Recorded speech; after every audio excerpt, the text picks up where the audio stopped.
These are the men terrorizing Iraq, causing chaos that's even drawing attention here in Washington. We'll be monitoring the situation in Iraq very carefully over the next several days. But who are they? They're the Islamic State in Iraq and Syria, ISIS for short, a Sunni Islamic terror group formed last year after being expelled from Al-Qaeda for being too radical, and considered by some to be the most dangerous jihadist group in the world. Their objective, to establish a radical Islamic State or caliphate and to eliminate Shia Muslims and Christians in the process.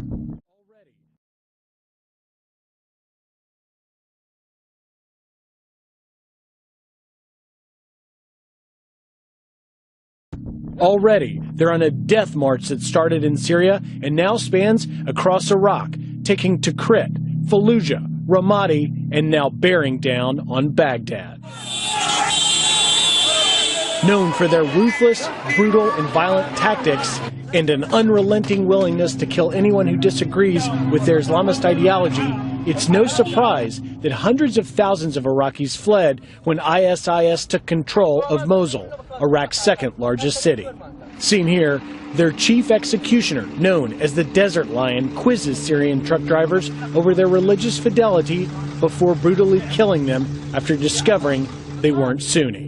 But the brutality may extend far beyond the Middle East. In 2009, their leader, Abu Bakr al-Baghdadi, reportedly promising American soldiers from Long Island that he'd see them in New York.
Well, it may be considered by many to be a nightmare scenario. Al-Qaeda-related group ISIS will now formally declaring the creation of an Islamic State and demanding allegiance from other Muslims all over the globe.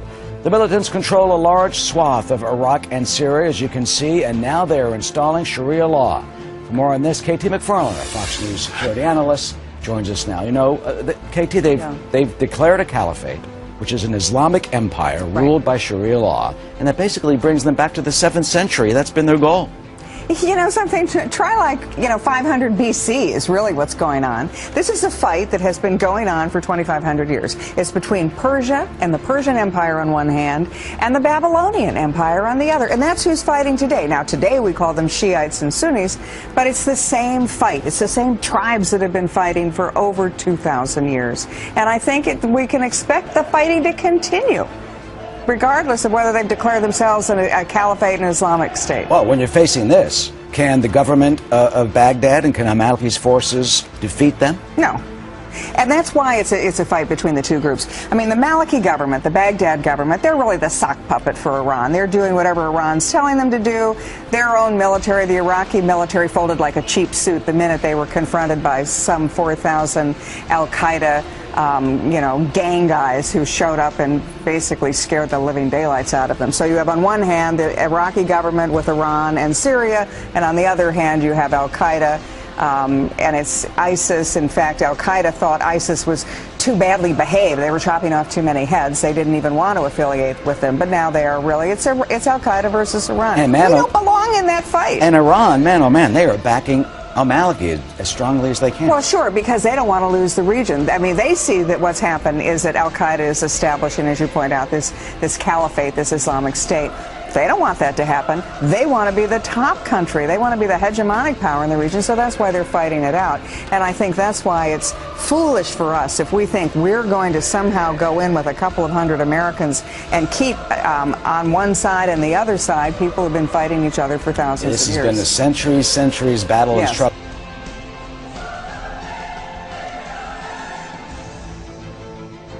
What about the new boss, Abu Bakr al-Baghdadi? I mean, he's been a fiery leader. He is at odds, of course, with some members of al-Qaeda. He wants to change his name. Now they're saying that he is Khalif Ibrahim, and they're changing the name of their group from ISIS to basically just Islamic State. So is he the new head of what is going to be a growing Islamic State in the Middle East that we cannot do anything about? Yes, and he's been considered by some to be another bin Laden. He's charismatic, he's very strategic in his planning, long-range goals, and he's ruthless. Now, add to that the fact that these guys are going to control oil. They're going to control a lot of resources. So however we may think of them now, they are only going to grow stronger. And I think as an American, we got to stop back and think, okay, what are our vital interests in the region? We're not going to affect this century-long, millennia-long fight. We need to realize we better get our energy from someplace else, like America, because those oil fields are going to be taken over or in the hands of either Iran or al-Qaeda, or they're going to be blown up. And we also better understand that that fight is coming to us, and so we should get serious about protecting our own homeland and securing our own border. Wow.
Iraq's prime minister says the declaration of an Islamic State by rampaging extremists is a threat not just to his country, but the entire Middle East. And while the world continues to watch for the American response, someone else is already getting involved. National security correspondent Jennifer Griffin has the latest from here in Washington.